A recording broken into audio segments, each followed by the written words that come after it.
नमस्कार, मैं हूं दीपक चौरसिया। देश में आज से ऑफिशियली मोदी राज शुरू हो गया।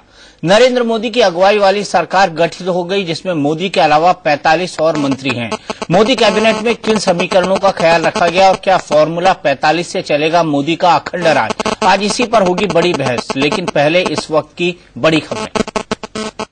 अब तक की खास खबरों के प्रस्तुत करता है प्रकृति जैसी शुद्धता हमारी पहचान, MDH मसाले, the real spice of India, MDH। देश में मोदी युग का आरंभ, नरेंद्र मोदी बने देश के 15वें प्रधानमंत्री। राष्ट्र के नाम पहले संदेश में कहा, मिलकर बनाएंगे देश का शानदार भविष्य। 23 कैबिनेट, 12 राज्य मंत्री समेत 45 मंत्रियों ने ली शपथ।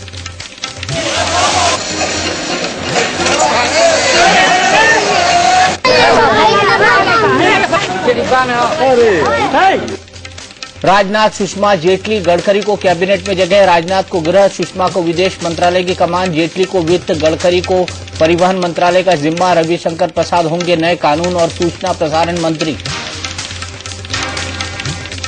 मोदी सरकार में सहयोगियों की भी भागीदारी। रामविलास पासवान, हरसिमरत कौर और अनंत गीते ने ली कैबिनेट मंत्री की शपथ। उपेंद्र कुशवाहा को भी बनाया गया मंत्री।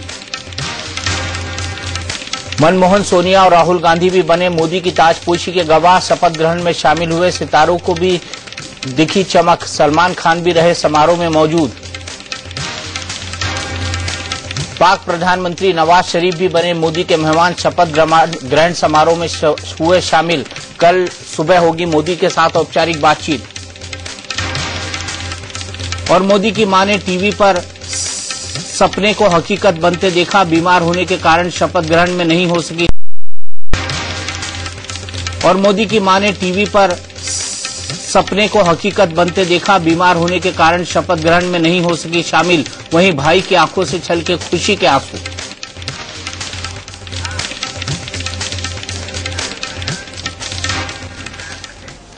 नरेंद्र मोदी की कैबिनेट में कौन कौन होगा? 10 दिन से देश में इसी सवाल पर चर्चा चल रही थी। मोदी की कैबिनेट उनकी पसंद की होगी या फिर संघ और संगठन की? बहस इस बात पर भी हो रही थी। आज उन सभी चर्चाओं पर ब्रेक लग गई। नरेंद्र मोदी की कैबिनेट की मुकम्मल शक्ल सामने आ गई। मोदी के साथ जिन मंत्रियों ने शपथ ली, उन्हें देखकर साफ हो गया कि मोदी की कैबिनेट में उनकी खूब चली और संघ और संगठन की पसंद से भी वही लोग सरकार में आए जो मोदी के मन भाए। मोदी के मंत्रिमंडल में जातिगत समीकरणों के साथ साथ क्षेत्रीय संतुलन का भी पूरा ख्याल रखा गया। हालांकि राजस्थान, हिमाचल प्रदेश और उत्तराखंड को जरूर मोदी की कैबिनेट से मायूसी हुई होगी। मोदी ने अपने मिजाज के मुताबिक कैबिनेट का आकार ज्यादा बड़ा नहीं रखा। ऐसे में बड़ी बहस का मुद्दा है कि क्या फॉर्मूला 45 के दम पर अखंड राज करेंगे मोदी? आखिर मोदी की कैबिनेट में सिर्फ उत्तराखंड और हिमाचल प्रदेश की अनदेखी क्यों हुई?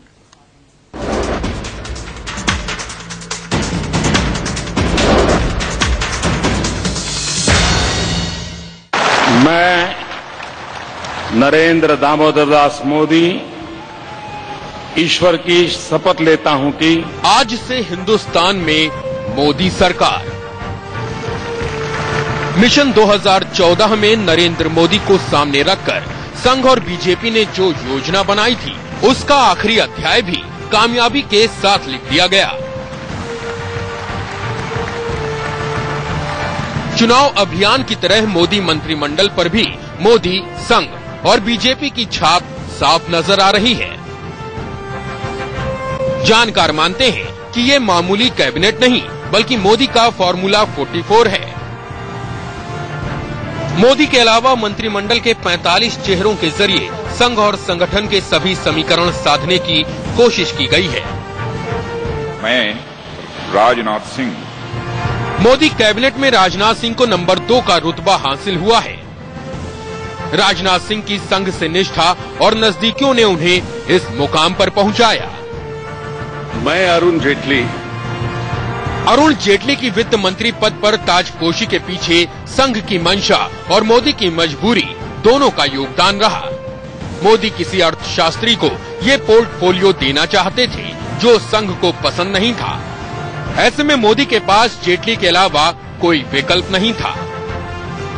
मैं सुषमा स्वराज।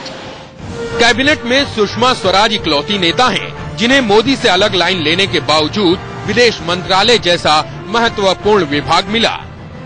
जानकार मानते हैं कि सुषमा को अहमियत देकर मोदी ने बीजेपी में गुटबाजी पनपने से रोकने की पहल की है। मोदी कैबिनेट में नितिन गडकरी को भी खासी अहमियत मिली है। गडकरी दोबारा बीजेपी अध्यक्ष पद की दावेदारी रखते थे। ऐसे में उन्हें कैबिनेट में जगह देकर उनके सम्मान और संगठन के बीच एडजस्टमेंट का फार्मूला निकाला गया है। मोदी कैबिनेट में वेंकैया नायडू को पूर्व पार्टी अध्यक्ष और दक्षिण भारत में बीजेपी का बड़ा चेहरा होने का इनाम मिला, तो गोपीनाथ मुंडे को महाराष्ट्र में विधानसभा चुनाव के मद्देनजर कैबिनेट मिनिस्टर बनाया गया है। उमा भारती को महिला और पिछड़ी जाति का कद्दावर नेता होने के साथ एक फायदा ये भी मिला कि उनके जरिए कैबिनेट में बुंदेलखंड की नुमाइंदगी भी पूरी हो गई। देवरिया से सांसद कलराज मिश्रा के जरिए मोदी कैबिनेट में पूर्वांचल और ब्राह्मण दोनों का प्रतिनिधित्व एक साथ मिल गया। मेनका गांधी और संतोष गंगवार को कैबिनेट में जगह देकर रुहेलखंड के प्रतिनिधित्व का समीकरण फिट किया गया। ओडिशा के सुंदरगढ़ से सांसद जुएल ओराम को राज्य में बीजेपी के अच्छे प्रदर्शन का इनाम दिया गया है। नजमा अकबर अली हेप्तुल्ला।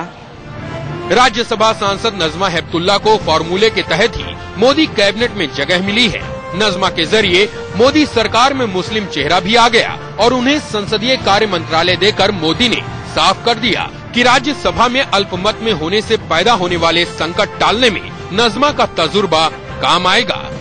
नजमा लंबे समय से राज्यसभा में हैं और लगातार 2 बार वो राज्यसभा की उप सभापति भी रह चुकी हैं।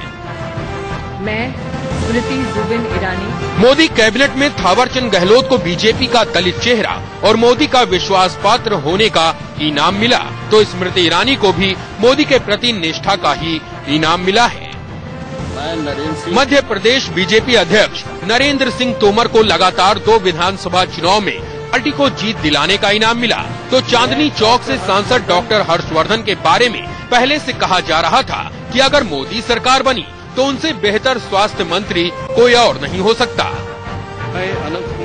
कर्नाटक से अनंत कुमार और सदानंद गौड़ा को कैबिनेट और जीएम सिद्धेश्वरा को राज्य मंत्री बनाकर मोदी ने एक तीर से 2 निशाने साधे हैं। कर्नाटक की राजनीति में ये तीनों नाम बीएस येदियुरप्पा के विरोधी माने जाते हैं। इन्हें केंद्र में लाकर मोदी ने एक तो कर्नाटक को अहमियत दे दी है, दूसरे अपने मित्र येदियुरप्पा के लिए कर्नाटक का मैदान पूरी तरह से साफ कर दिया है।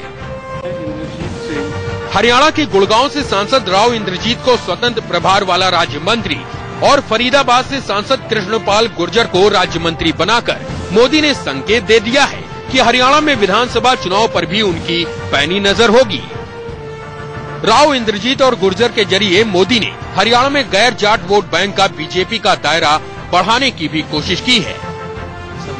ये देखना दिलचस्प होगा कि मोदी का फॉर्मूला 45 अंतिम है या फिर बहुत जल्द इसमें कुछ नए नाम, चेहरे और नंबर भी जुड़ेंगे।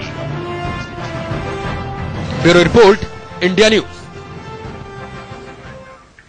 तो क्या हिट होगा मोदी का फॉर्मूला 45? इसी पर हम बहस करेंगे। हमारे साथ कांग्रेस के वरिष्ठ नेता पीएल पूनिया जुड़े हुए हैं, हमारे साथ दोपहर सामना के एडिटर प्रेम शुक्ला जुड़े हुए हैं, साथ ही साथ सीनियर पत्रकार प्रदीप सिंह और अवधेश कुमार जी जुड़े हुए हैं। पूनिया साहब, फॉर्मूला 45 सफल हो गए?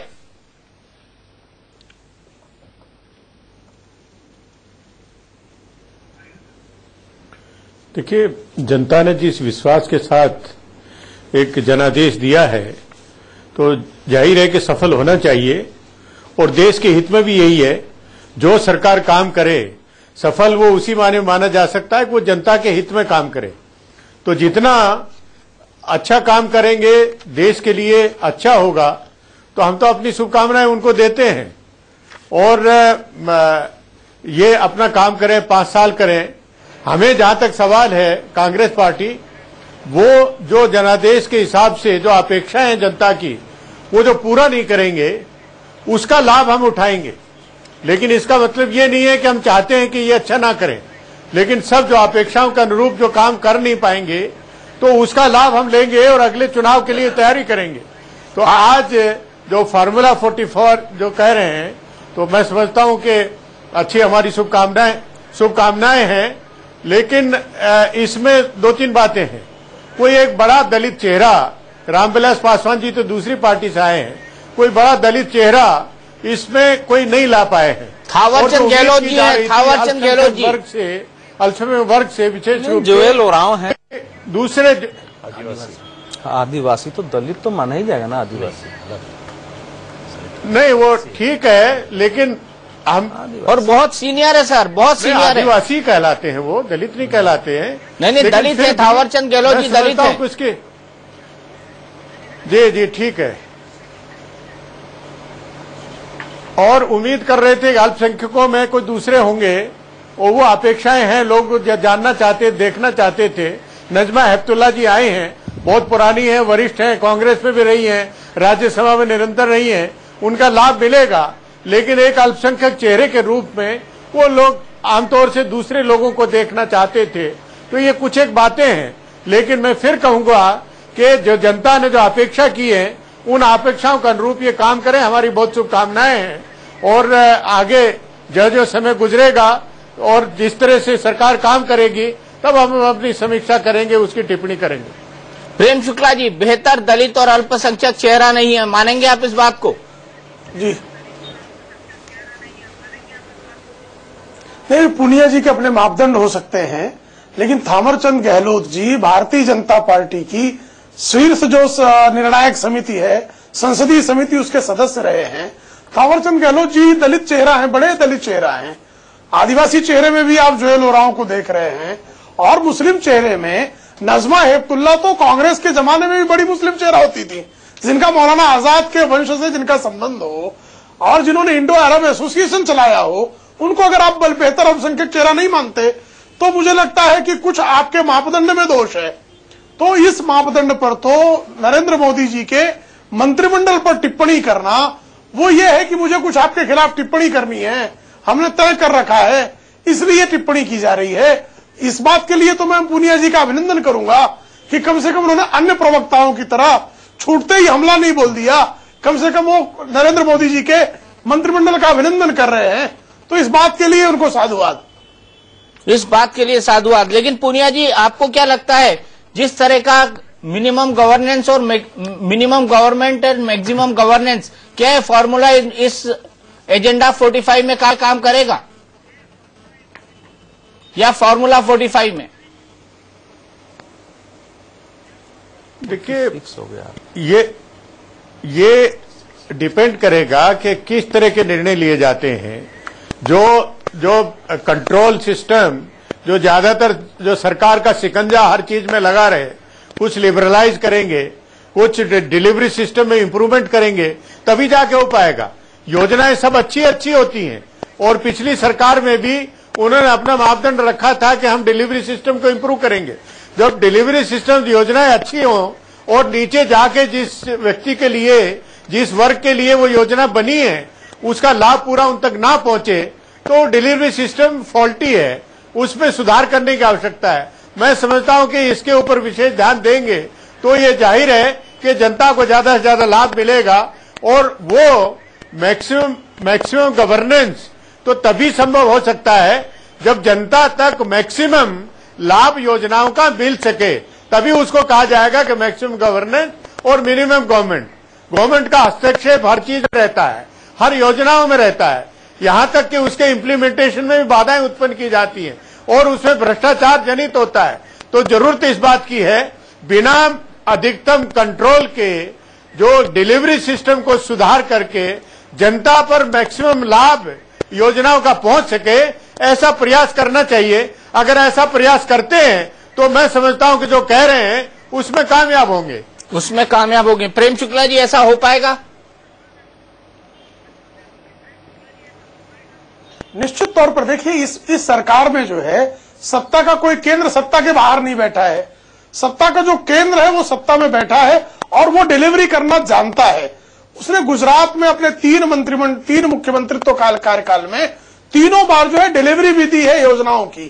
तो और इस मंत्रिमंडल में भी जो उनका मंत्रिमंडल है, उसमें देखिए जो लोग बैठे हैं वो अलग अलग तरह के अपने अपने क्षेत्र के, उन्होंने अपनी विशेषज्ञता को सिद्ध किया है। से डॉक्टर हर्षवर्धन है, तो मुझे लगता है कि स्वास्थ्य मंत्रालय में अच्छे विशेषज्ञ हैं। नितिन गडकरी हैं तो सरफेस ट्रांसपोर्ट के विशेषज्ञ हैं। रविशंकर प्रसाद हैं तो कानून के जानकार हैं। अरुण जेटली हैं तो कॉर्पोरेट अफेयर्स के बहुत बढ़िया जानकार हैं। तो ऐसे जो आपने डिलीवर करने की क्षमता वाले, जो पॉलिसी मेकिंग भी बेहतरीन कर सकते हैं और उसका एग्जीक्यूशन भी बेहतरीन ढंग से कर सकते हैं, ऐसे लोगों की एक बढ़िया टीम बनाई है। तो मुझे लगता है कि नरेंद्र मोदी स्वयं जो है अहर्निश काम करने वाले और स्वयं सत्ता केंद्र होने वाले व्यक्ति होने के नाते वो अपने मंत्रिमंडल को डिलीवर करने योग्य निश्चित तौर पर बनाएंगे। डिलीवर करने योग्य बनाएंगे। प्रदीप सिंह जी, क्या ये कैबिनेट आपको डिलीवर करने योग्य दिखता है? क्या ये ड्रीम कैबिनेट दिखता है? देखिए दीपक जी, एक सबसे बड़ा काम जो नरेंद्र मोदी ने शुरू में ही किया है, वो देश को गहरी निराशा से निकाल लिया है। लोगों में उम्मीद जगी है, तो लोगों में उम्मीद जगी है तो अब उनकी चुनौती ज्यादा बढ़ गई। हिंदुस्तान है, अमेरिका नहीं है। यहाँ यस वी कैन कहकर काम नहीं चल सकता है। यहाँ बिल्कुल बिल्कुल आपको डिलीवर करना पड़ेगा, क्योंकि लोगों में वही कह रहे हैं कि लोगों में उम्मीद जगी है, अपेक्षा बढ़ी है, तो उसी अनुपात में सरकार की चुनौती बढ़ी है। सरकार को करके दिखा, अब बातें करने का समय भारतीय जनता पार्टी का, एनडीए का खत्म हो गया है। अब आज से उनको करके दिखाना होगा कि आज तक वो जो सरकार की आलोचना करते रहे, वो जो जनता को, मतदाता को सपने दिखाते रहे, जिस तरह का भारत बनाने की, जिस तरह की नीतियां बनाने की बातें करते रहे, अब उसको लागू करने का समय है। देखिए, जनता ने इस जनादेश में जो अभी सरकार गई है, उसकी नीतियों पर कोई ज्यादा संदेह नहीं था, लेकिन उसकी नीयत और नेतृत्व, उन दोनों में खोट नजर आया, उसकी सजा दी है। तो ये सबक है भारतीय जनता पार्टी के लिए, एनडीए के लिए, कि अगर उसी रास्ते पर जाएंगे तो परिणाम वही हो सकता है। लेकिन जिस तरह की शुरुआत की है, देखिए आज तक 52 से लेकर आज तक जितने मंत्रिमंडल बने, कभी नहीं हुआ कि मंत्री पद की शपथ लेने से पहले जो नवनियुक्त प्रधानमंत्री हैं, वो मंत्रियों, संभावित मंत्रियों को बुलाकर उनकी लेने से पहले जो नवनियुक्त प्रधानमंत्री हैं, वो मंत्रियों, संभावित मंत्रियों को बुलाकर उनकी बैठक लें, उनसे बातचीत करें। तो एक कम्युनिकेशन उन्होंने शपथ से पहले अपने मंत्रियों के साथ शुरू कर दिया है। तो उसका संदेश साफ था कि आपको काम करना है, अब बातों का समय खत्म हो गया है। और उन्होंने शपथ से पहले ही काम पर, एक जिसको कहते हैं काम पर लगा दिया है सबको। तो नरेंद्र मोदी का जो ट्रैक रिकॉर्ड है, गुजरात में उन्होंने जो किया है, उसको देखते हुए लोगों को भरोसा है कि वो डिलीवर कर सकते हैं।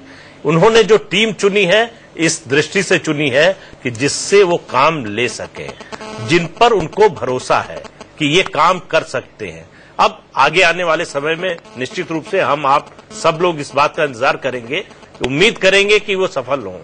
अगर नहीं होते हैं तो इससे बहुत गहरी निराशा उपजेगी। उम्मीद करना चाहिए कि ऐसा नहीं होगा। डॉक्टर पूनिया, आप कुछ कहना चाहते हैं? आप इत्तेफाक नहीं रखते शायद प्रदीप सिंह जी की बात से?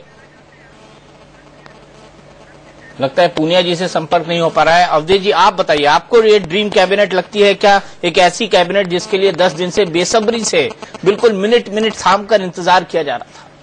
मुझे दिल थाम कर, अगर मैं कहूं तो ये गलत नहीं होगा, दिल थाम कर। मुझे लगता है ऐतिहासिक चुनाव के बाद जो प्रतिफल देश को देखना था, चेहरा सरकार का क्या आता है, तो पूरा देश नहीं, पूरी दुनिया इसकी प्रतीक्षा कर रही थी, जिसकी भी भारत में अभिरुचि है इस समय, क्योंकि भारत एक उभरती हुई महाशक्ति है। लेकिन मेरा कहना यह है कि ये ड्रीम टीम है, इसकी कसौटी क्या होगी? अभी मैं 45 नाम में से देख रहा था, तो इसमें 14 या 15 लोग हैं जिनको किसी प्रकार का मंत्रिमंडल का अनुभव नहीं, चाहे स्टेट में या सेंटर में, लेकिन कुछ लोग हैं जिनका प्रशासनिक अनुभव है। जो चुनौतियां नरेंद्र मोदी के सामने हैं, उनके साथ साथ उनको यह भी देखना है कि उपलब्ध कौन कौन लोग उनके लिए थे। वो स्वर्ग से व्यक्ति बना के लाएंगे नहीं, तो जो उनके पास उपलब्ध थे, उनके अपने विजन है, उनके अनुसार जो श्रेष्ठ उनको लगा है, उन्होंने उनका चयन किया है। इस समय मैं उसमें से कोई निगेटिविटी लिखा लूं तो शायद अभी सही नहीं होगा, क्योंकि मुझे यह लगता है कि आने वाले समय में हम ये परफॉर्मेंस के आधार पर इसमें से बहुत सारे चेहरे बदलेंगे। बहुत नाम दीपक जी बदलने वाले हैं। ये तात्कालिक एक कैबिनेट है जिसने काम शुरू कर दिया है, लेकिन उस ब्लूप्रिंट के लिए जिसे उन्होंने 17 पॉइंट देश के सामने रखे थे, चाहे वो स्मार्ट सिटी का हो, चाहे बुलेट ट्रेन का हो, चाहे एग्रीकल्चर का हो, चाहे जितने भी चीजें उन्होंने रखी थी, उनके हिसाब से आने वाले समय में कुछ नाम इसमें एडिशन होंगे, कुछ नाम इसमें से हटेंगे। लेकिन इस समय मैं कह सकता हूं कि जो कुछ उनको उपलब्ध था, उसमें जाति का, उसमें संप्रदाय का, उसमें क्षेत्र का, उसमें उम्र का और उसमें गठबंधन के दबाव सबसे परे हटते हुए उन्होंने एक टीम बनाने की कोशिश की है, जो 25 वर्ष में पहली बार हुआ है। आप कुछ जरूरी पोर्टफोलियो आए हैं, मैं पढ़कर सुना देता हूं अभी। सुषमा स्वराज को मिनिस्ट्री ऑफ एक्सटर्नल अफेयर्स मिला है, विदेश मंत्रालय, जिसकी की संभावना पहले से व्यक्त की जा रही थी। अनंत कुमार को पार्लियामेंट्री अफेयर्स मिला है, इसके अलावा उनको एडिशनल चार्ज दिया जाएगा, जिसकी संभावना भी व्यक्त की जा रही थी। नितिन गडकरी को सरफेस ट्रांसपोर्ट और शिपिंग मिनिस्ट्री मिली है। सदानंद गौड़ा को रेलवे मंत्रालय मिला है। वेंकैया नायडू को अर्बन डेवलपमेंट मिनिस्ट्री मिली है, उनके लिए कृषि मंत्रालय कहा जा रहा था। रविशंकर प्रसाद को टेलीकॉम और लॉ एंड जस्टिस मिनिस्ट्री मिली है, दोनों बेहद महत्वपूर्ण मिनिस्ट्री है। और आईएनबी मिनिस्ट्री मिली है प्रकाश जावड़ेकर को, ये महत्वपूर्ण फेरबदल है।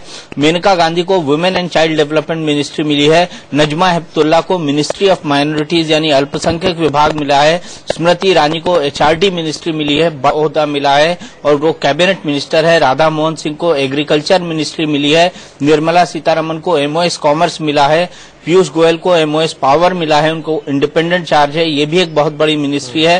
प्रकाश जावड़ेकर को एमओएस इंफॉर्मेशन एंड ब्रॉडकास्टिंग मिला है। रामविलास पासवान को food and civil supplies ministry मिली है। राजनाथ सिंह को मिनिस्ट्री ऑफ होम अफेयर्स मिला है और अरुण जेटली को finance ministry with additional charge of defence ministry मिला है। ये एक बहुत बड़ा दो बिग टिकट मंत्रालय जिसको कहेंगे, ये दिए हैं। सर, आपकी पहली प्रतिक्रिया प्रदीप सिंह। देखिए, जो एक्सपेक्टेड था अभी चल रहा था कल से आज तक में, उसी लाइंस पर मिला है। लेकिन एक बात इससे स्पष्ट है कि इस मंत्रिमंडल में नरेंद्र मोदी की स्थिति नंबर 2 की लगभग है। सबसे विश्वास पात्र हैं वो नरेंद्र मोदी के अरुण जेटली, माफ कीजिएगा, अरुण जेटली।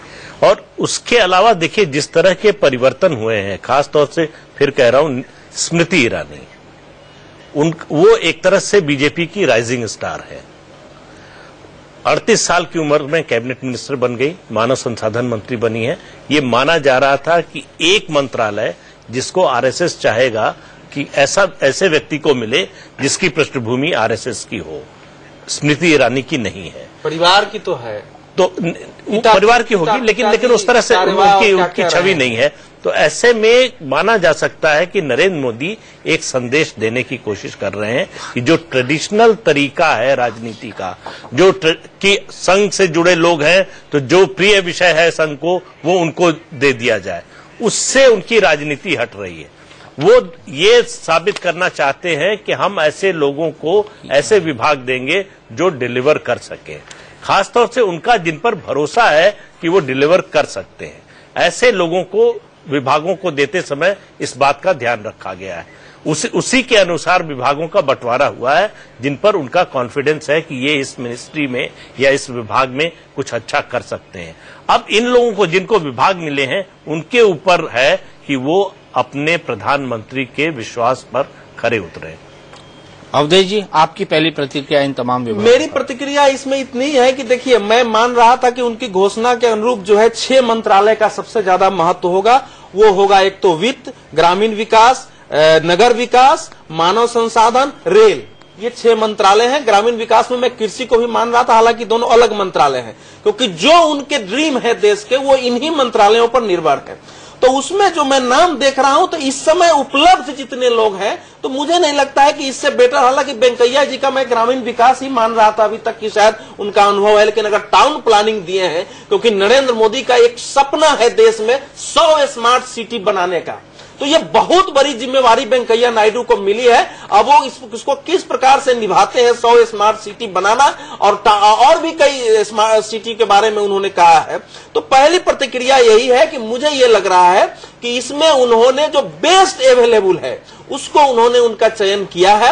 और जहां तक डिफेंस का सवाल है दीपक जी, मुझे लगता है आने वाले समय में डिफेंस किसी व्यक्ति के पास जाएगा, क्योंकि वित्त मंत्रालय और रक्षा मंत्रालय एक व्यक्ति संभाले वो संभव नहीं है। वित्त मंत्रालय व्यापक है। तो जो एक बात और मैं कहना चाह रहा हूं कि नरेंद्र मोदी ने 43 मंत्रालयों को घटा करके 34 कर दिया है। जो पहले 43 मंत्रालय होते थे उनको 34 किया है, इसीलिए वो थोड़ा काम भी सुविधाजनक हो गया है। उसके कारण गडकरी जी का भी महत्वपूर्ण है, क्योंकि आर्थिक विकास के लिए जो ट्रांसपोर्टिंग है दोनों को लिया है उन्होंने। भारत की जो विदेश व्यापार है उसमें शिपिंग भी है और सरफेस ट्रांसपोर्ट है, तो ये दोनों महत्वपूर्ण विभाग उनको मिला है। उनका भी एक सपना है, जो गडकरी जी के विकास की उनकी अपनी एक कल्पना है जो बोलते रहते हैं, तो उसके अनुसार उनको दिया गया है, जो महाराष्ट्र में उन्होंने करके दिखाया। और इसीलिए उनको रोड करी कहते थे, गडकरी की जगह उनका नाम रोड करी रख दिया गया था। लेकिन एक बहुत छोटा सा कमेंट, मुझे ब्रेक पर जाना है। फाइनेंस और डिफेंस मिनिस्ट्री दोनों अरुण जेटली के पास, ये थोड़ा अटपटा नहीं लगता? नहीं, एक तो भरोसा है, दूसरा लगता है कि डिफेंस मिनिस्ट्री के लिए उनको कोई योग्य व्यक्ति मिला नहीं है अभी तक। या तो उनके मन में हो किसी को लाना चाहते हो, उसको राज्यसभा से लाना चाहते हो, वो व्यवस्था न हो पा रही हो, या कोई और अड़चन हो उसके अभी आने में। इससे कहा जा रहा है कि एडिशनल चार्ज है, तो इसका मतलब किसी का इंतजार है जो डिफेंस मिनिस्टर बनेगा। लेकिन अभी एडिशनल चार्ज अरुण जेटली को देने का मतलब यह है कि उनका भरोसा सबसे ज्यादा जो है अरुण जेटली पर है, जितने भी मंत्री हैं। उसके अलावा आप देखिए तो पिछले कुछ समय से डिफेंस मिनिस्ट्री पर बीजेपी का बहुत ज्यादा ध्यान है। जो वीके सिंह ने चिट्ठी लिखी थी मनमोहन सिंह को डिफेंस प्रिपेयर्डनेस के बारे में, उस पर जिस तरह की प्रतिक्रिया संसद में और संसद के बाहर बीजेपी की आई, जिस तरह के स्कैंडल डिफेंस में हो रहे हैं उसको लेकर जो प्रतिक्रिया थी, तो नरेंद्र मोदी के दिमाग में एक बात है निश्चित रूप से कि डिफेंस में ये जो गड़बड़झाला है इसको ठीक करना है, इसको ट्रांसपेरेंट बनाना। बहुत ज्यादा खरीदारी है, अभी बहुत ज्यादा रक्षा सामग्रियों की खरीदारी है, तो उसमें जो विश्वसनीय है उसको रिस्क नहीं ले सकते हैं दे करके। बिल्कुल रिस्क नहीं लिया जा सकता। और इसी बात पर रुकेंगे हम एक ब्रेक के लिए, और ब्रेक के बाद हमारा जो फॉर्मूला 45 है उस पर चर्चा रहेगी। पूनिया जी, ब्रेक के बाद मैं आपके पास लौटूंगा। किस तरीके से देख रहे हैं इसे, क्या? नहीं, कुछ नहीं, हम लोगों का, हमने पहले भी कहा था, अभी भी कहते हैं कि हम लोगों का एक ही मकसद होना चाहिए, पावर टू द पुअर, गरीब का राज। और जो एनडीए और नरेंद्र मोदी जी ने जनता के सामने में वादा किया है उसको हम कैसे पूरा करें। पासवान जी, मोदी जी ने कहा मिनिमम गवर्नेंस और मैक्सिमम गवर्नेंस, छोटा मंत्रिमंडल लेकिन काम ज्यादा। बिल्कुल उन्होंने सही कहा है। और हर मंत्री को जो भी जवाबदेही दिया जाए, जो भी मंत्रालय दिया जाए, उसको निष्ठापूर्वक ईमानदारी से निभाने की आवश्यकता है। किस तरह का मंत्रालय देखते हैं? अब वो सब अभी कहाँ भी आएगा। तो इस वक्त हमारे साथ वरिष्ठ पत्रकार प्रभु चावला भी जुड़ गए हैं। प्रभु, क्या हिमाचल और उत्तराखंड से नाइंसाफी नहीं हुई है इस कैबिनेट में? मैं इसको नाइंसाफी तो नहीं कहूंगा, क्योंकि उनको तो इस वक्त हमारे साथ वरिष्ठ पत्रकार प्रभु चावला भी जुड़ गए हैं। प्रभु, क्या हिमाचल और उत्तराखंड से नाइंसाफी नहीं हुई है इस कैबिनेट में? मैं इसको नाइंसाफी तो नहीं कहूंगा, क्योंकि उनको कुछ लोगों को इतने अभी छोटी सी कैबिनेट उन्होंने बनाई, हो सकता है एक्सपेंशन हो सकता है कि उसमें सारे के सारे फॉर्मर चीफ मिनिस्टर हैं। किसको छोड़ोगे आप उसके अंदर? तो सारे 3 चीफ मिनिस्टर अगर वहां से जीत के बैठे हुए हैं, उनमें से किसी एक को भी दिया। और दूसरा, मेरे को लगता है अभी तक जो भी लोग रखे हैं 75 से नीचे के रखे गए हैं। अपने जो मिश्रा जी हैं यूपी से, उनको 73 साल के हैं, और नजमा अब्दुल्ला शायद 74 के है, वो 73 के हैं। तो 75 से ऊपर का कोई रखा नहीं गया है। होशियारी साहब जी अपने जो ट्रांसपोर्ट मिनिस्टर थे वो 75 के ऊपर के लोग हैं। परंतु इसलिए आप राजस्थान को लगता है क्यों छोड़ दिया? क्योंकि राजस्थान, हर गवर्नमेंट में राजस्थान के लोग रह जाते हैं। 25 के 25 वहां से जीत करके आए हैं, वहां से एक को भी न लेना, ये अपने आप में एक खबर बनती है। हो सकता है उसके कारण हो कि अगली एक्सपेंशन में स्टेट मिनिस्टर बिल्कुल राजस्थान एक state minister MOS independent charge भी नहीं है शायद उसके पास, नहीं है। तो इसलिए राजस्थान के साथ हमेशा लगता है 25 सीटें आई हैं, जहां पर वहां से आप लोग ले, और बिहार से इतने सारे लोग ले लें, और बिहार से उड़ीसा से जो हार गया वो बिहार का राज्यसभा का मेंबर गया, उसको ले लिया कि अच्छा काम किया होगा उसने। तो ये लगता है कि इसमें कुछ ना कुछ फेरबदल हो सकता है। मोदी जी के सामने समस्याएं होंगी बहुत सारी कि हर रीजनल को देना रिप्रेजेंटेशन, हर कास्ट को रिप्रेजेंटेशन है। पर एक बात है कि जो 24 कैबिनेट मिनिस्टर आपके पास हैं उसमें 9 पहली बार यूनियन कैबिनेट के मिनिस्टर के सदस्य बन रहे हैं। उससे पहले कभी वो मंत्री नहीं रहे। इसलिए वो नए लोगों को लाना चाहते हैं, उनको आगे दिखाना चाहते हैं, काम करवाना चाहते हैं। एक्सपेरिमेंट उनका अच्छा है, दिशा उनकी अच्छी है, परंतु कुछ लोग छूट जाएंगे। वो तो जब होगा, नया प्रधानमंत्री आएगा, चीफ मिनिस्टर बनकर के यहाँ पर केंद्र में आ गया, उनकी वजह से ये लोग जीते हैं। तो मेरे को लगता है ये 45 का जो एक्सपेरिमेंट आप बात कर रहे हैं, फॉर्मूला में जो लोग अभी तक आए हैं उन 9 कैबिनेट मिनिस्टर और 10 में से 7 जो लोग हैं इंडिपेंडेंट चार्ज, वो भी नए हैं, पहली बार बने हैं। तो 16 के लगभग पहली बार कैबिनेट मंत्रिमंडल बनना, ये अपने आप में बड़ी जिम्मेवारी है। मोदी जी उनको हेल्प देंगे, सेक्रेटरी रखे जाएंगे। मुझे लगता है अच्छा एक्सपेरिमेंट है नए लोगों को देखने का। नहीं, लेकिन राज्य का तो प्रभु जी अनुभव है इसमें, राज्य का अनुभव, राज्य का नितिन गडकरी को राज्य का अनुभव है। लेकिन देखिए मोदी में जो कॉन्फिडेंस है वो इस वजह से है छोड़ दीजिए, वो भी कभी एमएलए भी छोड़ के बात कर रहे हैं प्रभु सर, उनको छोड़ के बात कर रहे हैं, छोड़ के बात कर रहे हैं। लेकिन कॉन्फिडेंस इस वजह से है कि नरेंद्र मोदी खुद कभी एमएलए तक नहीं रहे और सीधे चीफ मिनिस्टर बने, ऐसे बहुत बार हुआ, सफल हुए, ऐसे बहुत बार। पर यूनियन कैबिनेट ये भरोसा है कि नए लोगों को मौका दें तो वो परफॉर्म करके दिखा सकते। राजीव गांधी पहली बार ही प्राइम मिनिस्टर बन गए महामंत्री से, वो छोड़िए। मैं ये कह रहा हूँ कि स्टेट में जो मिनिस्टर नहीं रहा और ना केंद्र में रहा, उससे लोगों को बनाया गया ज्यादा मात्रा में, पहली बार किसी कैबिनेट के अंदर हुआ है। हर बार पहली बार होता है, नए लोग आएंगे। हाँ, तो नए लोग कहां से आएंगे? बीजेपी में नेतृत्व का जो पीढ़ी परिवर्तन हुआ इसमें दिखाई दे रहा है। ये 2019 की टीम बनाई जा रही है। अभी से 2019 की टीम मैं सोच सकता हूँ कि इन लोगों के ऊपर 2019 की टीम खड़ी है, क्योंकि 50 साल से लोगों की संख्या ज्यादा, कम से लोगों की ज्यादा है। इसके अंदर 50 साल से के लोगों की संख्या लगभग 60% है, जो अगले 10 साल के लिए, 15 साल के लिए काम कर सकते हैं। पुनिया साहब, आप ब्रेक के पहले कुछ कहना चाह रहे थे। आपको लग रहा था कि ये जो 2 मिनिस्ट्रीज, बड़ी मिनिस्ट्रीज की बात कर रहे हैं, फाइनेंस और एडिशनल चार्ज डिफेंस, ये कुछ ठीक नहीं है।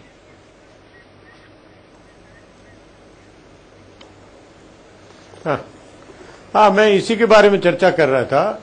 सिर्फ ये कह देना कि इससे साबित करता है कि नरेंद्र मोदी की विश्वास पात्र ज्यादा है, वो बात अपनी जगह है। वो अगर राजनाथ सिंह जी के बाद में उनको रखा है तो जाहिर है कि विश्वास पात्र हैं।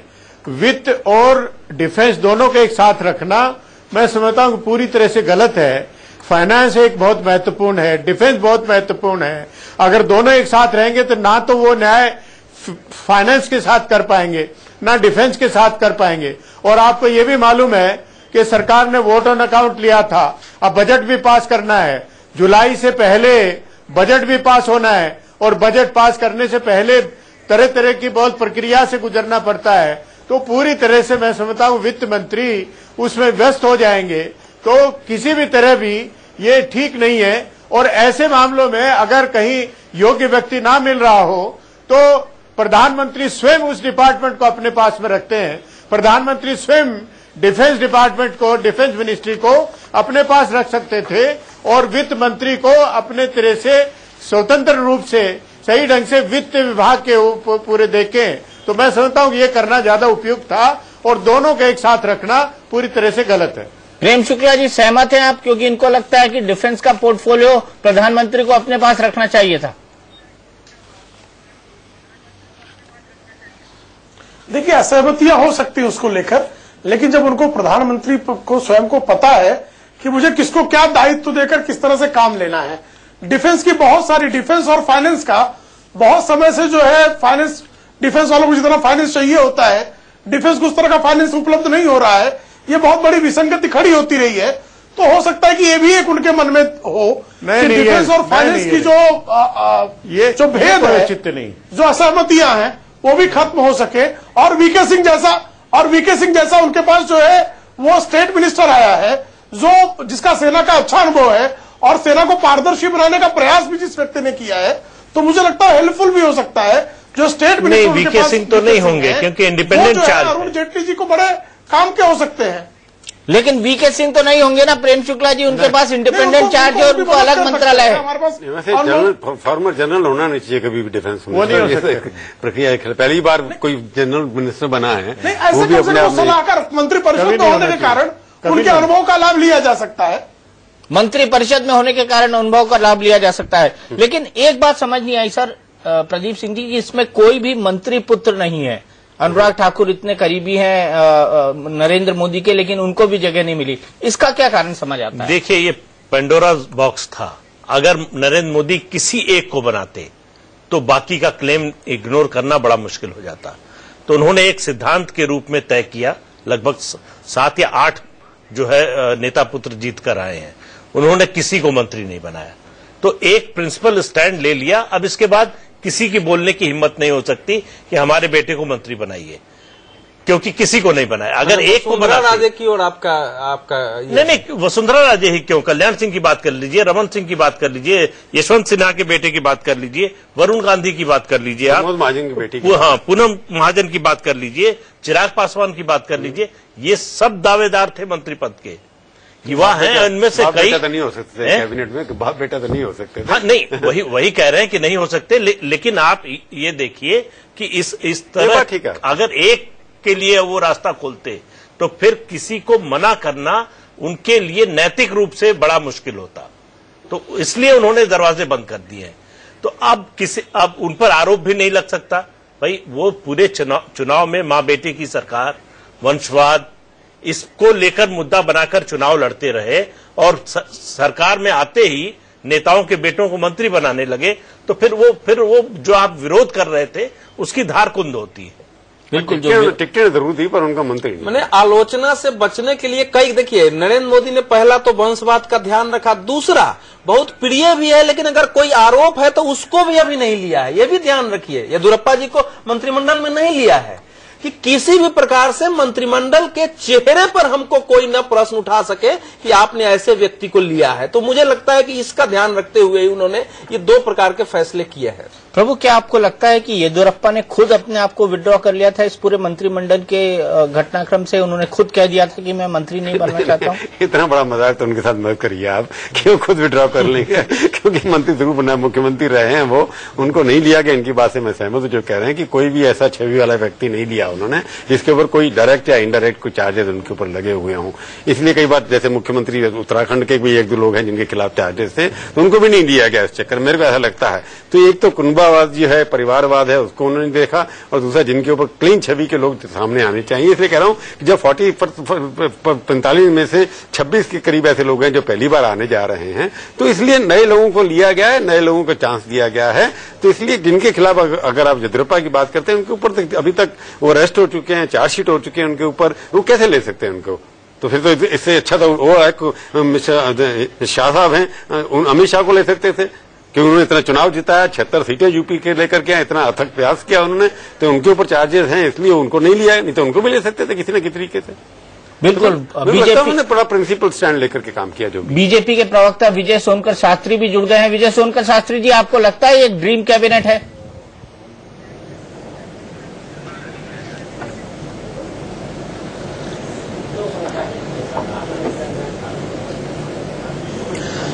हाँ, मुझे ऐसा लगता है बिकॉज जिस प्रकार से नरेंद्र भाई मोदी अपने मंत्रियों का चुनाव किए हैं और खासतौर से उनको दायित्व दिए हैं, और इतना ही नहीं, उन्होंने क्षमता के अनुकूल, स्वभाव के अनुकूल और प्रकृति के अनुकूल जो चयन किया है, वो बिल्कुल हम लोग आश्वस्त हैं कि एक बेहतरीन कैबिनेट का निर्माण किया,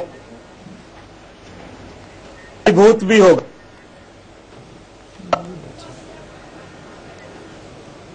लगता है डॉक्टर विजय सोनकर शास्त्री से हमारा संपर्क नहीं हो पा रहा है। प्रभु, यहाँ आपसे एक बात और जानना चाहूंगा कि बड़ी चर्चा थी पिछले 10 दिनों से, जब से नरेंद्र मोदी जीत कर आए थे, कि कई सारी मिनिस्ट्रीज का मर्जर होगा, कई सारी मिनिस्ट्रीज मर्ज होकर एक बड़ा मंत्रालय बनेगा, उसके ऊपर एक टेक्नोक्रेट बैठेगा। अभी तक तो ऐसा कुछ दिखाई नहीं दिया है इस मंत्रालय की लिस्ट को देखकर, कम से कम जो अभी तक बाहर आई है। ये लिस्ट हमारे को जब तक ऑफिशियली प्रेसिडेंट की लिस्ट नहीं आ जाती है, तब तक इस बारे में चर्चा जरूर हुई है कि उन्होंने कम मंत्री रखे हैं, हो सकता है मर्जर कर दें। अब किस तरह का मर्जर हो, क्योंकि मैं ट्वीट के कर जाऊं और पत्रकारों की बात कर देखूं, उसके अंदर तो ऐसे ऐसे दिखाया गया है कि जैसे जनरल वीके सिंह हैं, वो एक इंडिपेंडेंट चार्ज रखेंगे, उसके बाद वो डिफेंस मिनिस्ट्री में असिस्ट भी करेंगे। ये दोनों का कनेक्शन कुछ नहीं है, ऐसा लगता है। जब तक लिस्ट सामने नहीं आ सकती, वैसे मैं उसके बारे में कोई चर्चा करना उचित नहीं होगा कि थोड़ी देर के अंदर आ जाएगी, सुबह आ जाएगी। परंतु मोदी साहब ने जरूर किया, जो मेरी इन्फॉर्मेशन है, उन्होंने कुछ मंत्रालयों का मर्जर जरूर किया है। किसका किया? जैसे कॉर्पोरेट अफेयर्स मिनिस्ट्री अलग से बनाई गई थी यूपीए के दौरान, हो सकता है वो अपर फाइनेंस मिनिस्ट्री में चली जाए, चाहे लॉ मिनिस्ट्री में जा सकती है, क्योंकि जब अरुण जेटली लॉ मिनिस्टर थे तो उनके पास थी, जब जसवंत सिंह बने तो corporate affairs ministry Jaswant Singh के पास चली गई। तो इस तरीके से कई चीजें, वाटर रिसोर्सेज मिनिस्ट्री के अंदर क्या क्या मर्जर हो सकता है, फूड एग्रीकल्चर मिनिस्ट्री में फूड भी था, सब कुछ थे, एक बड़ी मिनिस्ट्री थी, उसके बाद 6 मिनिस्ट्रियां उसकी बना दी गई। टेलीकॉम, अभी मेरे को लगा कि I&B मिनिस्टर के साथ कम्युनिकेशन भी होगा, IT भी होगा, I&B मिनिस्टर भी होगा, लॉ भी होगा, ये कुछ समझ में नहीं आ रहा मेरे को। इसलिए लगता है जब तक लिस्ट नहीं आ जाएगी इसके ऊपर चर्चा करना शायद थोड़ी देर के बाद लगे कि हमने जंप कर लिया क्यूब को, तो हमें वेट करना चाहिए। मेरे को लगता है कोई मर्जर का एक्विजिशन जरूर, मैं कहता हूँ निक्सिंग एंड मिक्सिंग, यानी कि काट के दूसरे में मिक्स कर देना। तो दोनों अभी मोदी जी ने कुछ किया है, नए चेहरे लाए हैं, इंडिपेंडेंट चार्ज बहुत लोगों को दिया है उन्होंने। इस सबसे ज्यादा इंडिपेंडेंट मिनिस्टर इस बार है, पिछली बार 7 थे, इस बार 10 हैं। तो मेरे को लगता है मर्जर जरूर होगा, अगर नहीं तो उससे बड़ी मिनिस्ट्री हो जाएगी। अगर 10 आपके पास इंडिपेंडेंट चार हैं, 24 कैबिनेट मिनिस्टर हैं, 34 तो आपके पास ऑलरेडी कैबिनेट मिनिस्टर हो गए। अगर आपने नहीं किया मर्जर और एक्विजिशन तो बहुत प्रॉब्लम, क्योंकि डिफेंस और फाइनेंस में से एक मिनिस्टर जरूर आएगा अगर जैसी चर्चा चल रही है। मेरे को लगता है एक बार लिस्ट आने दीजिए, फिर हम उसके ऊपर चर्चा करें। 1 मिनट के लिए रोकूंगा क्योंकि एक बड़ी खबर आ रही है। प्रधानमंत्री ने अपने सभी मंत्रियों को गुजरात भवन बुलाया है। मेरे सहयोगी रजत राकेश टंडन मेरे साथ इस वक्त मौजूद है। रजत, क्या खबर है, क्यों बुलाया है गुजरात भवन? क्योंकि अभी अभी सार्क देशों के जो राष्ट्राध्यक्ष थे, शायद उनके साथ उनका कोई कार्यक्रम था। जी बिल्कुल, कार्यक्रम चल रहा था और अभी आना शुरू नहीं हुआ है। नरेंद्र मोदी भी अभी गुजरात भवन नहीं पहुंचे हैं दीपक जी। यहाँ पर आएंगे जो मंत्री हैं, जो उनका बंटवारा होना है मंत्रालय का, उस पर चर्चा यहाँ पे होगी, और जो फाइनलाइजेशन होना है लिस्ट का, वो गुजरात भवन में नरेंद्र मोदी अपने सभी मंत्रियों के साथ बैठकर करेंगे। लेकिन ये तो अनप्रेसिडेंटेड है, ऐसा तो कभी हुआ नहीं कि मंत्रियों के साथ बैठकर उनके विभागों का वितरण हो। ऐसा रजत मैंने आज तक कभी नहीं सुना। मैंने भी सुना। मुझे लगता है कि ये एक नई परंपरा है जो नरेंद्र मोदी शुरू करने जा रहे हैं। वो चाहते हैं कि जो लोग हैं, अगर उनके अंदर कोई गिले शिकवे तो उनको समझाया जाए, साथ बैठकर कैसे टीम एफर्ट को आगे बढ़ाया जाए, इसलिए उन्होंने सभी लोगों को गुजरात भवन बुलाया है। वो तो लगता है मेरे को डिनर के बाद ही आएंगे, लेकिन डिनर चलेगा ना अभी तो उससे पहले। लेकिन उससे पहले तो डिनर है, तो ये लोग डिनर के बाद जाएंगे क्या सब लोग? जी बिल्कुल, डिनर राष्ट्रपति भवन में जब डिनर खत्म हो जाएगा उसके बाद गुजरात भवन में आप कह सकते हैं मीटिंग शुरू होगी। जो भी मंत्री जिन्होंने शपथ ली है उन सभी को गुजरात भवन तलब किया गया है। लेकिन जो नोटिफिकेशन आता है वो तो राष्ट्रपति भवन से आता है। आपकी खबर पक्की है कि विभागों पर चर्चा होगी इस बैठक के अंदर? क्योंकि मंत्रिमंडल के विभागों की चर्चा प्रधानमंत्री शायद ही कभी कैबिनेट में बैठक बुलाकर करते हों। देखिए दीपक, कैबिनेट का नाम इसको नहीं दिया जाएगा, एक अनऑफिशियल मीट होगी। सबने शपथ ले ली है, अच्छे मूड के साथ गुजरात भवन आएंगे। उसके बाद सब लोगों को यहाँ बताया जाएगा कि आपके ये विभाग है, इस तरीके से आपको काम करना है। कई विभाग जो ज्वाइन करने की बात है उसमें कैसे सहयोग हो, इसको लेकर एक रूपरेखा बनाई जाएगी। 8 बजे कल नरेंद्र मोदी पीएमओ में अपना कार्यभार संभालेंगे, शुरुआत करेंगे कार्यभार की। तो उससे पहले मुझे लगता है कि एक गाइडलाइंस दी जाएगी कि आखिर टीम मोदी को काम आगे कैसे करना है। गाइडलाइन दी जाएगी कि टीम मोदी को आपको क्या काम करना है। जी, विभाग का बंटवारा वहां बुलाकर लोगों का होगा, और जो मिनिस्ट्रीज का मर्जर या रीऑर्गेनाइजेशन होना है वो भी फैसला हो चुका होगा। ये संभव है कि उनको सूचना दी जाए कि ये हमने फैसला किया है, ये सूची जो है राष्ट्रपति भवन भेजी जा रही है, लेकिन वहां लोगों से बात करके और फिर फैसला होगा, संभव ही नहीं है। 45 लोगों से प्राइम मिनिस्टर मंत्रिमंडल के लोगों को बुला के एक बैठक को ले सकते हैं, ऐसा नहीं है। बैठक से कोई बुलाया गया होगा, इनकार नहीं कर रहा। वो उसमें ये बताया जा हो सकता है, जिसको मालूम नहीं है ना, नोटिफिकेशन नहीं होगा लेकिन बताया जाएगा। प्रभु जी, आप जो 34 नाम ले रहे हैं, तो इसका मतलब ये जो खबर है कि 43 से मंत्रालय को 34 कर दिया गया है, तो मुझे ये लगता है आप गलत, मैं जो कह रहा हूँ मैं पूरा समझा नहीं पाया। मैं कह रहा 34 तो कैबिनेट मंत्री हैं और 10 इंडिपेंडेंट चार्ज लगभग कैबिनेट मिनिस्टर माने जाते हैं। एक स्टेप नीचे हो गया। टोटल मंत्रालय 43 था पहले, 40 नहीं नहीं पाया।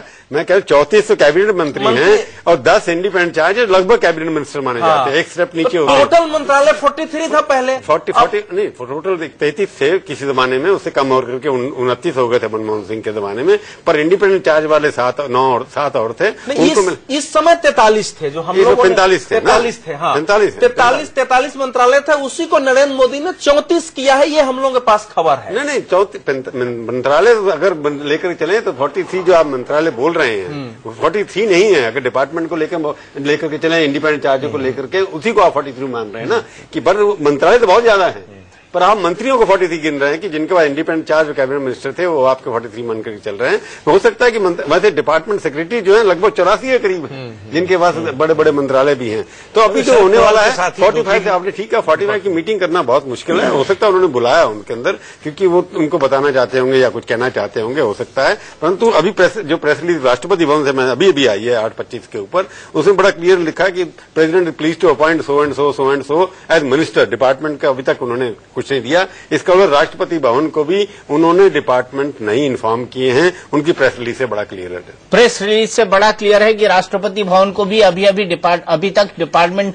नहीं दिए गए हैं। ये ब्रेकिंग न्यूज प्रभु चावला हमें दे रहे हैं। डॉक्टर शास्त्री, आपसे बातचीत रुक गई थी। मैंने पूछा था कि क्या ये आपके हिसाब से एक ड्रीम कैबिनेट है प्रधानमंत्री नरेंद्र मोदी की? 8-25 का है तो हाँ, इसमें नाम ही है सर। हाँ। देखिए, निसंदेह एक बहुत अच्छा कैबिनेट है और जिस तरह से अपनी पार्टी के तमाम महत्वपूर्ण लोगों को और उनकी अपेक्षा, आशा और उनके स्वभाव, उनकी क्षमता और उनके अंदर जो एक दम है, उसके आधार पर जो ये निर्णय लिया गया है, ये हमें लगता है कि भविष्य में देने में एक अच्छा व्यवस्था का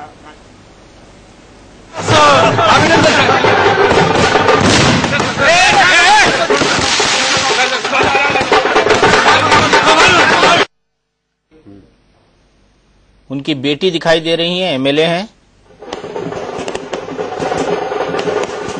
और बकायदा विधिवत स्वागत हो रहा है उनके घर पर। दिल्ली में गोपीनाथ मुंडे अपने घर पर आते हुए आतिशबाजी होती हुई।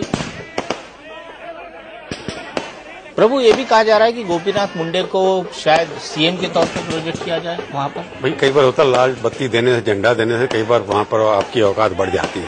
मेरे को याद है मैं बता रहा हूँ, इसका मेरा एक्सपीरियंस है।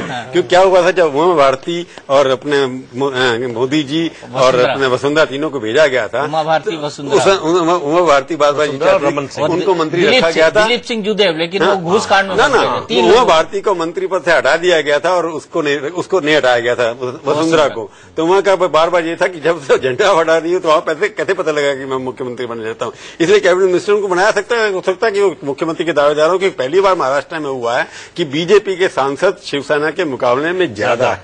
और असेंबली सेगमेंट्स अगर देख करके चलें तो कम से कम 25 सीटों से आगे है बीजेपी शिवसेना के मुकाबले में, और वो ज्यादा सीटें मांगने की कोशिश करेगी। तो हो सकता है वहां इसके लिए प्रोजेक्ट करना। एक और मंत्री है इसमें और वो डॉक्टर हर्षवर्धन। हाँ, वो तो माना जा रहा है। हाँ, कि उनको दिल्ली के प्रोजेक्ट करेंगे। वो तो ऐसे ही प्रोजेक्ट कर चुके हैं पहले कि मुंडे को डिक्लेयर करनी चाहिए, क्योंकि वहां पर कोएलिशन है, शिवसेना के साथ मिलकर चलते हैं और शिवसेना का ही वहां पर मुख्यमंत्री माना जाता है। तो अब ये उनको बनाना है या उनको वहां से बाहर करने की बात की है कि आप स्टेट लेवल की पॉलिटिक्स से बाहर आइए वहां पर, क्योंकि जो वहां के प्रेसिडेंट हैं, जो यंगेस्ट प्रेसिडेंट वहां पर महाराष्ट्र के जो बने हैं, उनकी छवि बहुत अच्छी है। मेरे को लगता है कि उनको आगे बढ़ाया जाएगा। इसलिए तो मेरे को लगता है कि ये इनको वहां से स्टेट गवर्नमेंट हटा के सेंटर में रोल दिया गया। This is my feeling. मैं गलत, ये भी हो सकता है कि अगर महाराष्ट्र की वहाँ बहुत मुश्किल पैदा करते हैं। गडकरी नहीं चाहेंगे, गडकरी और गोपीनाथ मुंडे में जो कुछ चल रहा है उसमें गडकरी कभी नहीं चाहेंगे कि वो। आप प्रेम शुक्ला जी बिल्कुल बोलिए, आपके बाद ही कंक्लूड करता हूँ क्योंकि वक्त मेरे पास कम है जी।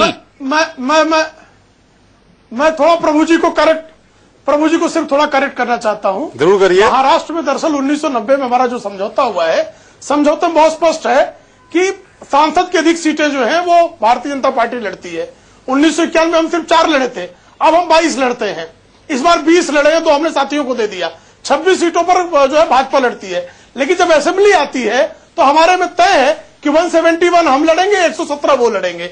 उसमें थोड़ा सा फेरबदल हो सकता है और जिसके अधिक विधायक होंगे उसका मुख्यमंत्री होगा, ये बहुत स्पष्ट है। और सेना का जो परफॉर्मेंस आप देखेंगे इस बार, तो 20 सीटों में 18 हम जीते हैं, 19वीं हम सिर्फ 1,500 से आ रहे हैं और 20वीं सिर्फ 30,000 से। तो हमारा जो परफॉर्मेंस है वो परफॉर्मेंस भारतीय जनता पार्टी की तुलना में बेहतर है, कम नहीं है। इसलिए इसमें कोई संभावना जो आ रहे हैं उसको भाजपा बेहतर और फ्यूचर को दबा लेगी, ये थोड़ा जो है ज्यादा सोचना है। हो सकता है अर्थमेटिक में मास्टर है, अर्थमेटिक उनकी टोटल परसेंटेज वोट देखें उनकी मास्टरी है। इसीलिए उन्होंने कह दिया था फॉर्मूला 45 हिट है। लेकिन बड़ी बहस में आज इतना ही। इंडिया न्यूज पर खबरों का सिलसिला